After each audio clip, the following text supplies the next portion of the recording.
Hello everyone, welcome to Unlock Science. Myself Anas Khan and I am a physics expert.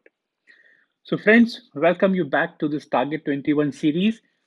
ये एक one stop solution है आपकी JEE और NEET examination के लिए। और जैसे कि आप सबको पता है, अभी जो हमारा चैप्टर चल रहा है that is magnetic effect of current, जिसमें अभी हम दो लेक्चर कवर कर चुके हैं, जिसमें हमने कुछ बहुत ही इंपॉर्टेंट टॉपिक्स कवर किए, जिसमें हमारा ऑर्स्टेड एक्सपेरिमेंट था, बायट सेवर्ट लॉ था और applications of Biot Savart law थे, जिसमें हमने स्ट्रेट करंट कैरिंग वायर और सर्कुलर करंट कैरिंग वायर की वजह से हमने फील्ड को कैलकुलेट किया था। So if you are new to this channel, अगर आपने वीडियो नहीं देखी है, so you can go back and see those videos based on Biot Savart law and Biot Savart law के application. Now, today we are moving on to a very important topic of this chapter, that is force on a moving charge in a magnetic field. So, the topic for today is force on a moving charge in a magnetic field. अब इसमें होता क्या है, suppose एक charge particle Q है और वो इस डायरेक्शन में मूव कर रहा है, ये इसकी वेलोसिटी है, and suppose magnetic field vector is going somewhat in this direction. ये मेरा B वेक्टर है और इनके बीच का एंगल थीटा है.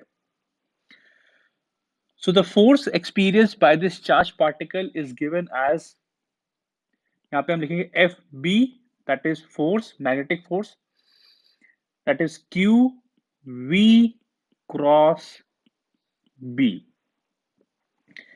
So in terms of magnitude,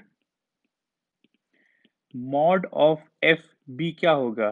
Q mod of V mod of B sin theta.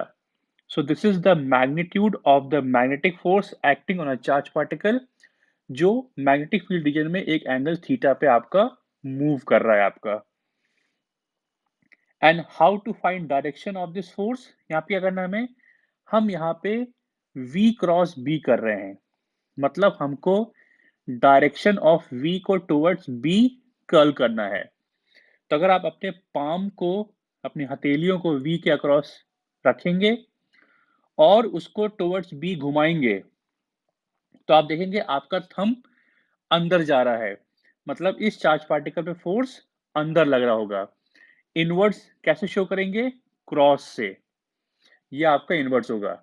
Now for sake मान लो V आपका ये होता और B आपका ये होता, तो अब जब V क्रॉस B करते, V को टुवर्ड्स B घुमाते, तो आपका थंब बाहर निकल के आता है, मतलब फोर्स जो है वो पेपर के बाहर निकल के आ रही है, तो हम यहाँ पे बनाते डॉट. सो क्रॉस मीन्स आपका वो वेक्टर पेपर के अंदर जा रहा है या इस प्लेन के अंदर जा रहा है, और डॉट का मतलब कि आपका वो वेक्टर पेपर के बाहर निकल के आ रहा है. And this magnetic force FB is also known as magnetic Lorentz force. So this mod V sin theta is also known as magnetic Lorentz force कहलाती है चीज ये. और जैसे यहाँ पे डायरेक्शन ऑफ फोर्स निकालने के लिए है, तो या तो एक तरीका मैंने अभी बताया है कि V को टुवर्ड्स B घुमाइए, आपका थंब जहां जाएगा that will give you your direction of force, या आपने क्लास 10 में फ्लेमिंग्स लेफ्ट हैंड रूल पढ़ा होगा, आप उससे भी कर सकते हो. उसमें क्या था कि जो आपकी फोर फिंगर थी वो डायरेक्शन ऑफ फील्ड थी, और जो डायरेक्शन ऑफ चार्ज है दैट इज डायरेक्शन ऑफ आपकी मिडिल फिंगर थी, एंड थंब जो आपका था वो डायरेक्शन ऑफ फोर्स है, that was your Fleming's left hand rule. तो ये दो लॉ हैं जिसके थ्रू हम अपने डायरेक्शन ऑफ फोर्स को निकाल सकते हैं. अब आइए बात करते हैं इसमें कुछ स्पेशल केसेस की.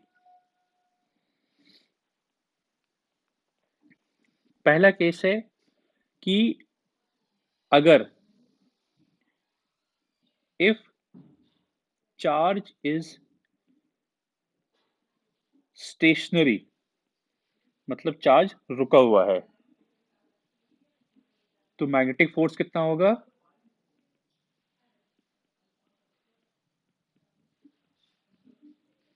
V को 0 पुट कर दीजिए तो आपका मैग्नेटिक फोर्स कितना बन जाएगा? It will become 0।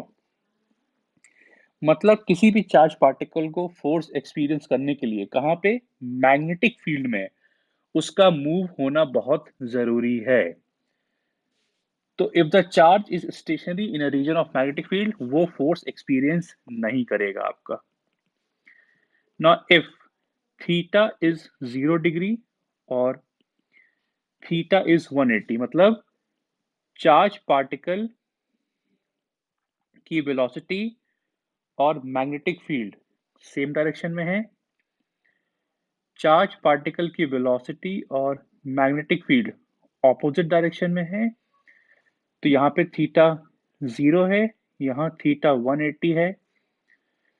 तो दोनों केस में चाहे साइन 0 हो, 0 आता है, चाहे साइन 180 हो, वो 0 आएगा। तो दोनों केस में आपका जो मैग्नेटिक फोर्स होगा वो 0 होगा। मतलब चार्ज जैसे आ रहा है वैसे ही आगे निकल जाएगा, इसमें कोई भी डिफ्लेक्शन प्रोड्यूस नहीं होगा। So when a charge is projected parallel to field or anti-parallel to field, it will not experience any force and it will move along its initial path. तो ये तो दो केस हो गए। अब अगला केस हमारा आता है, अगर थीटा हमारा 90 डिग्री है तो हमारा साइन 90 कितना होगा? साइन 90 का वैल्यू होता है 1। तो इसके लिए अब हम निकालते हैं कि हमारा वैल्यू क्या होगा हमारा।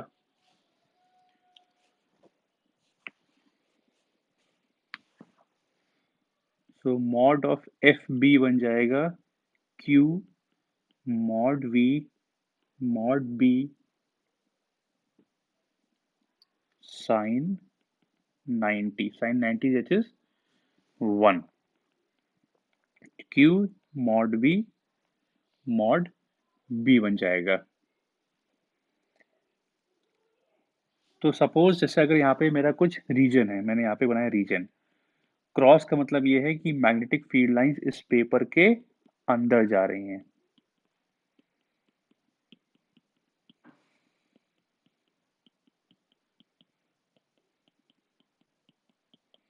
और एक चार्ज पार्टिकल है जो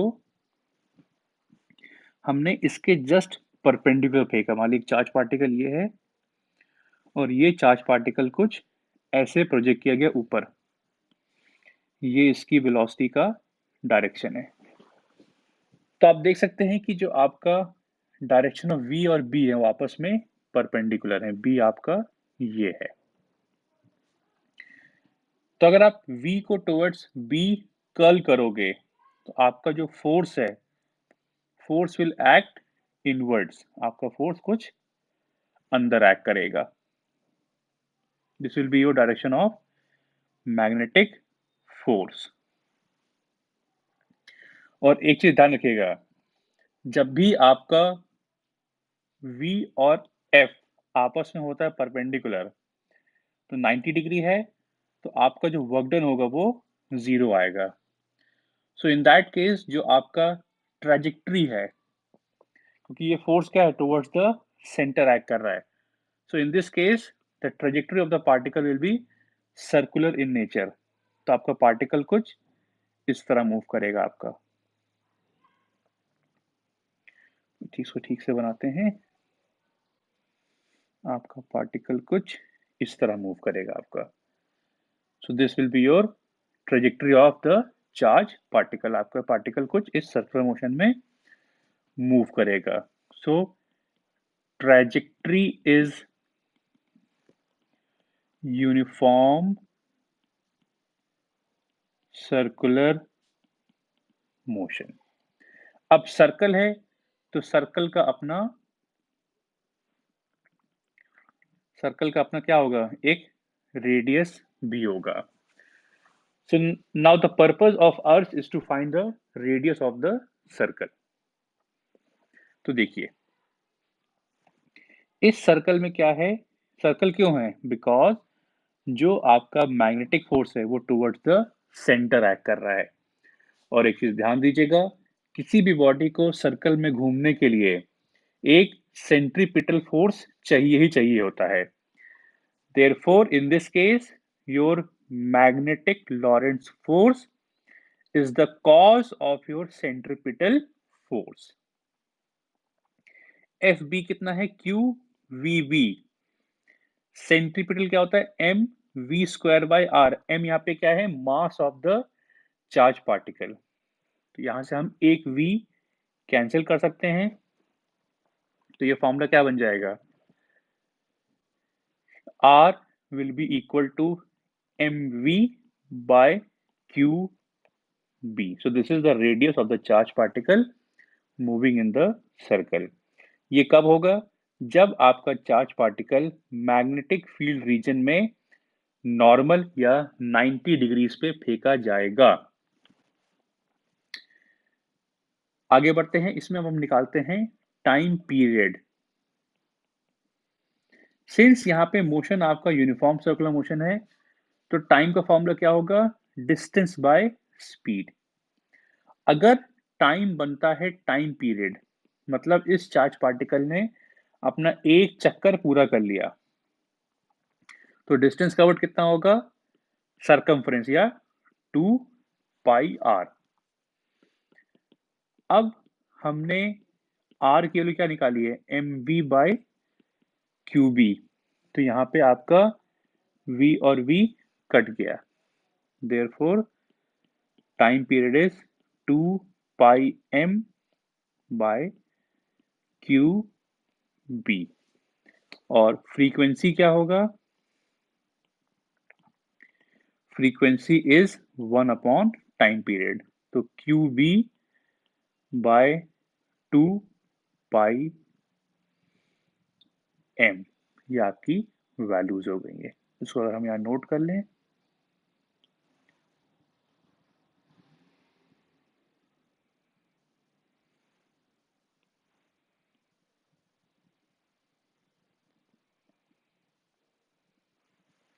वेरी इंपॉर्टेंट रिलेशंस आपके जो सवाल आते हैं जेई वगैरह में इस टॉपिक के ऊपर। और अगर एक चीज ध्यान से देखिए, जो हमारा टाइम पीरियड है या फ्रीक्वेंसी है, ये दोनों independent of charge particles speed.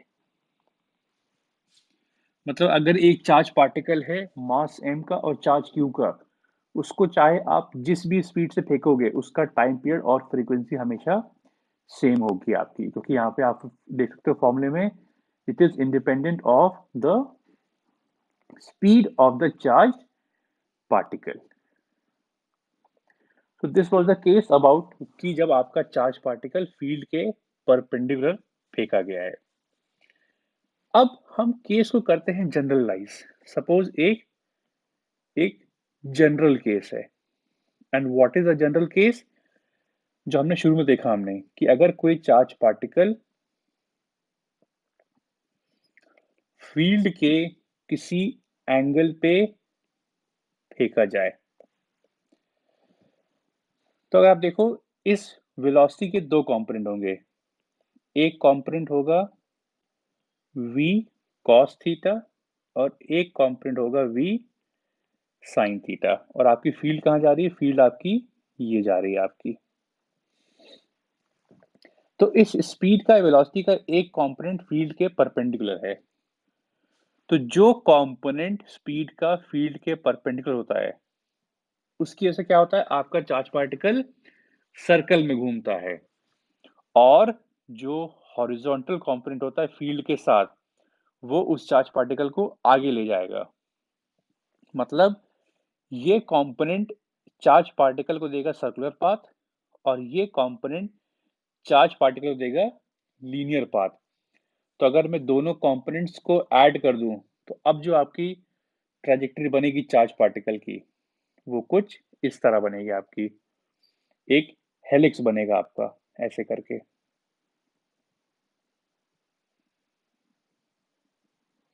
It will be somewhat like this. देख रहे हैं, वो सर्कल में भी घूम रहा है लेकिन आगे भी बढ़ता जा रहा है। अगर मान लो ये कंपोनेंट नहीं होता तो ये ऐसे ऐसे ऐसे ऐसे घूमता था अपनी जगह। अगर सिर्फ ये कंपोनेंट होता तो ये सीधा निकल जाता। तो हमने क्या किया, हमने अपने केस 2 और केस 3 को मिला के बनाए हैं जनरल केस। तो यहाँ पे जो आपका मोशन है that is helical motion. Helical motion कह लो या स्पाइरल कह लो, एक ही बात है आपकी। And difference between these two consecutive circle is known as pitch. क्योंकि यहाँ था, जब यहाँ से घूम के यहाँ जाएगा तो एक टाइम पीरियड पूरा हो जाएगा। तो उस एक टाइम पीरियड में उसने कुछ लीनियर डिस्टेंस मूव किया है, उसको हम कहते हैं पिच कहते हैं। अब आइए इसका हम लोग डेरिवेशन करते हैं। फिर वही निकालना है, रेडियस निकालना है, टाइम पीरियड निकालना है, फ्रीक्वेंसी निकालना है। इसमें हमें एक्स्ट्रा एक पिच की वैल्यू भी कैलकुलेट करनी है हमको। तो रेडियस के लिए क्या था, your magnetic force should be equal to your centripetal force. ये बन जाएगा Q V B sine theta, क्योंकि यहाँ पे केस जनरल है। ये बन जाएगा एम, और जो सर्कल घूम रहा है वो किसकी वजह से घूम रहा है, इसकी वजह से। तो यहाँ पे हम स्पीड का साइन कंपोनेंट यूज करेंगे, M V sine theta by R square.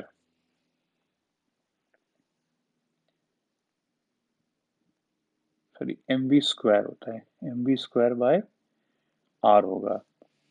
तो ये बन जाएगा Q B into V sine theta is equal to M by R V sine theta का होल स्क्वायर। तो एक कंपोनेंट यहाँ से ये चला गया, तो आर की वैल्यू क्या बन जाएगी, M V sine theta by Q B बन जाएगी आपकी।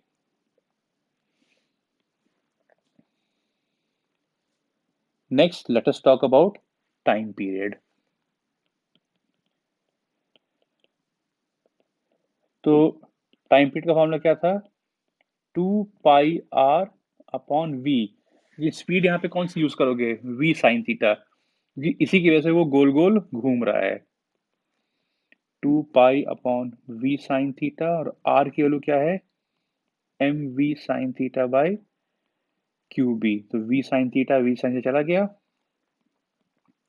ये फिर से 2 pi M by Q B आ गया। फ्रीक्वेंसी क्या बन जाएगी आपकी,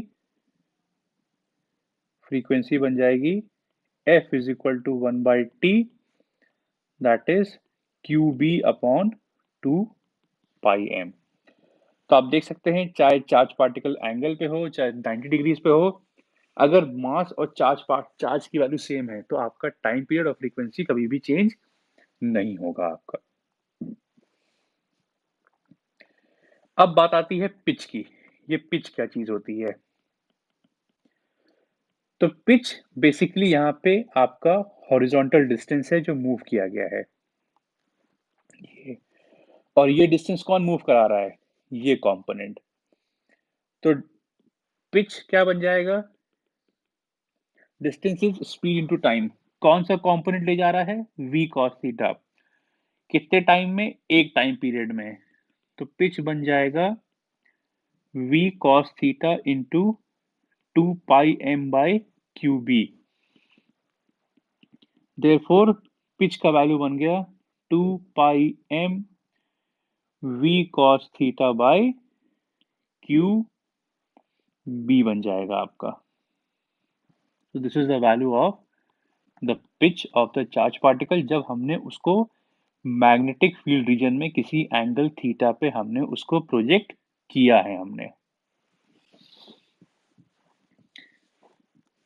तो ये तो हमारी बात हो गई कि जब हमारा charge particle magnetic field region में मूव करेगा तो उस पर क्या क्या मैग्नेटिक फोर्स लगेगा। तो हमने बात की मैग्नेटिक लॉरेंस फोर्स की बात की।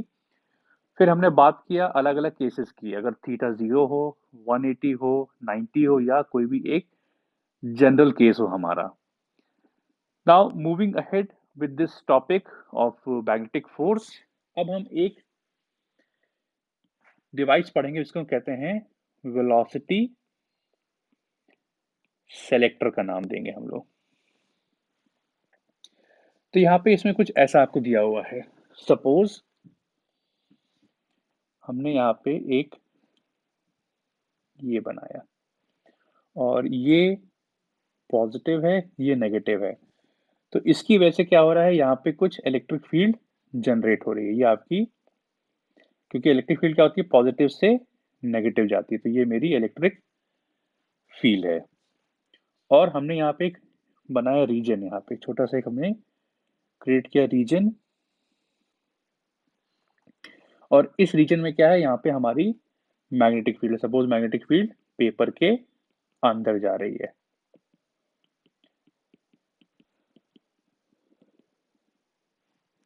और अब क्या है, यहाँ पे एक चार्ज पार्टिकल Q, यहाँ पे एक चार्ज पार्टिकल Q है जो इसके जस्ट नॉर्मल एंटर करता है। और मान लो यहाँ पे कोई स्क्रीन है आपकी, अगर मैं इसको हम खींचे, यहाँ पे कोई स्क्रीन है मेरी ये, तो उसमें क्या होगा, आप देखेंगे कुछ चार्ज पार्टिकल जो होंगे वो अगर नेगेटिव होगा तो उसको पॉजिटिव अपनी तरफ अट्रैक्ट कर लेगा। जैसे चार्ज पार्टिकल आया, कुछ चार्ज पार्टिकल आके कुछ ऐसे निकल जाएंगे आपके, कुछ जो होंगे उसको नेगेटिव अट्रैक्ट कर लेगा, और कुछ चार्ज पार्टिकल होंगे जो अनडिफ्लेक्टेड आगे निकल जाएंगे आपके चार्ज पार्टिकल। हमें बेसिकली इन्हीं के बारे में बात करना है कि ये कैसे अनडिफ्लेक्ट होंगे, हमें उसके बारे में निकालना है। अब बात करते देखिए, जब ये चार्ज पार्टिकल अंदर आया तो इस पे दो यहाँ पे फील्ड हैं, एक तो मैग्नेटिक फील्ड है बी और एक इलेक्ट्रिक फील्ड है। तो इस पे एक फोर्स लगेगा इलेक्ट्रिक फील्ड का, दैट इज Q इंटू ई, और दूसरा इस पे लगेगा एक magnetic force Q V cross B लगेगा। तो इस पे नेट फोर्स क्या लगेगा, F net will be equal to Fe plus F B. तो एफ नेट क्या बन जाएगा, Q E plus Q V cross B. इस फोर्स को हम कहते हैं लॉरेंट्ज फोर्स, क्योंकि यहाँ पे चार्ज पार्टिकल एक ऐसे रीजन में एंटर कर रहा है जहाँ पे इलेक्ट्रिक फील्ड भी है और मैग्नेटिक फील्ड भी है। So due to both the fields, the charged particle will experience both electric and magnetic force. तो जो नेट फोर्स इस पे एक्ट करेगा उसको हम कहते हैं लॉरेंट्ज फोर्स कहते हैं। अब अगर हम इसमें फोर्स की वैल्यू को निकालें, तो अगर आप देखो जब चार्ज पार्टिकल अंदर आएगा तो F इज इक्वल टू क्या है, क्यू ई है। मतलब जो इलेक्ट्रिक फोर्स होगा वो E के अलॉन्ग होगा। तो चार्ज पार्टिकल आया, इलेक्ट्रिक फील्ड नीचे है, तो इलेक्ट्रिक फोर्स आपका नीचे एक्ट करेगा। V यहाँ पे है, B पेपर के अंदर है। जब V को टुवर्ड्स B आप कर्ल करोगे तो थंब आपका ऊपर पॉइंट करेगा, तो magnetic force will point in the upward direction. Now for a condition, if net force is zero, क्योंकि इलेक्ट्रिक फील्ड यहाँ पे डाउनवर्ड एक्ट कर रही है और मैग्नेटिक फोर्स आपकी अपवर्ड एक्ट कर रही है, तो अगर नेट फोर्स जीरो है मतलब mod of magnetic field is same as mod of electric field. ये क्या बन जाएगा, Q V V sine theta is equal to Q ई।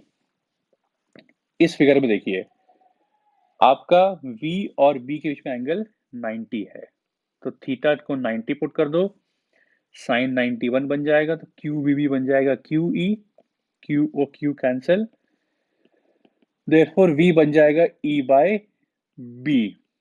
मतलब ऐसे चार्ज पार्टिकल जिनकी स्पीड E अपॉन B के बराबर है, वो जब इस रीजन में एंटर करेंगे तो ना तो उसको इलेक्ट्रिक फील्ड ऊपर ले जाएगी, ना तो उसको मैग्नेटिक फील्ड नीचे ले जाएगी, वो अनडिफ्लेक्टेड क्रॉस आपके ऐसे ही निकल जाएंगे। तो इसलिए हमने बोला वेलोसिटी सेलेक्टर। ऐसी कुछ स्पेसिफिक वैल्यूज होंगी वेलोसिटी की चार्ज पार्टिकल के लिए, जिसके लिए चार्ज पार्टिकल जब एक ऐसे रीजन में एंटर करेगा जहां पे ई और बी दोनों प्रेजेंट हैं और दोनों आपस में परपेंडिकुलर हैं, लेकिन इस वेलोसिटी के करस्पॉन्डिंग चार्ज पार्टिकल आपका एज इट इज आगे निकल जाएगा बिना डिफ्लेक्ट किए हुए। इसको हम कहते हैं वेलोसिटी सिलेक्टर कहते हैं इसको हम। तो ये काफ़ी इम्पोर्टेंट चीज़ है। इवन आप अगर बोर्ड वगैरह तैयारी कर रहे हैं, बोर्ड एग्ज़ाम अगर आप इस साल आप दे रहे होंगे, तो आपके उस पर्सपेक्टिव से भी ये एक बहुत ही इम्पोर्टेंट सेगमेंट है जो आपको तैयार करना है ये। सो फ्रेंड्स, हमने इस लेक्चर में हमने बात की, we talked about force on a moving charge particle in a magnetic field, जहाँ पे फोर्स की वैल्यू ये होती है। Then we discuss about certain cases जब आपका चार्ज रेस्ट पे होगा, या तो चार्ज पार्टिकल पैरेलल या एंटी पैरेलल प्रोजेक्ट किया जाएगा, या आपका चार्ज पार्टिकल फील्ड के परपेंडिकुलर होगा, तो आपका फोर्स रेडियस ये आएगा। फिर हमने निकाला time period, then we talked about frequency, और फिर हमने बात की एक जनरल केस की जहाँ पे चार्ज पार्टिकल फील्ड के कुछ एंगल पे फेंका जाएगा, तब चार्ज पार्टिकल आपका एक हेलिकल पाथ लेके चलेगा आपका। तो उस केस में हमने निकाला रेडियस, टाइम पीरियड और फ्रीक्वेंसी, and lastly we talked about pitch of the charge particle. फिर हमने बात की एक सेटअप की, इसका नाम देते हैं वेलोसिटी सेलेक्टर, जहाँ पे कुछ चार्ज पार्टिकल की स्पीड अगर इसके बराबर होगी, तो वो चार्ज पार्टिकल इलेक्ट्रिक फील्ड और मैग्नेटिक फील्ड रीजन में डिफ्लेक्ट ना होते हुए आगे ऐसे एज इट इज निकल जाएंगे। सो फ्रेंड्स, आई होप कि आपको ये लेक्चर पसंद आया होगा एंड समझ में आया होगा, एंड काफ़ी इंपॉर्टेंट सेगमेंट था ये, काफ़ी इंपॉर्टेंट टॉपिक्स थे ये, तो इसको दोबारा देखिएगा, दोबारा पढ़िएगा। In case you have any doubt regarding our lectures, any topic, you are free to write your comments, your queries, your doubts in our comment section below, and hopefully हम उसको जल्द से जल्द उसको एड्रेस करने की पूरी पूरी कोशिश करेंगे। रेस्ट अगर आपको पसंद आया होगा तो आप उसको अपने दोस्तों में शेयर करें ताकि उनको इससे फ़ायदा मिल सके, और अगर आप नए जुड़ रहे हैं तो हमको प्लीज़ सब्सक्राइब करना बिल्कुल भी ना भूलें। So friends, once again, stay tuned, stay focused, and keep working hard for your NEET and JEE examinations. Thank you very much.